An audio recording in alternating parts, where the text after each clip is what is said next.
दोस्तों कहीं ना कहीं शिव कुमार बिक्कू अनुपमा यादव को धोखेबाज बोलते हैं। दरअसल मैं आपको बता दूं, अनुपमा यादव शिव कुमार बिक्कू आपस में एक अच्छे रिलेशनशिप में थे और कहीं ना कहीं बात को लेकर विवाद बढ़ने के कारण दोनों लोग आपस में धोखेबाज का गेम खेलने लगे। तो मैं आपको इस वीडियो में इसी के बारे में फुल इन्फॉर्मेशन देने वाला हूं, तो आप लोग इस वीडियो को पूरा लास्ट तक देखिएगा, वीडियो को थोड़ा सा भी स्किप मत कीजिएगा।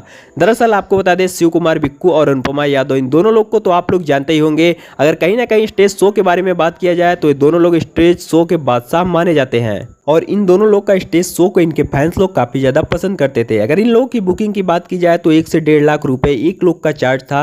हालांकि अगर आप लोग को इनका पूरा स्टेज शो करवाना हो तो कम से कम 10 से 15 लाख रुपए खर्चा बैठने वाला है।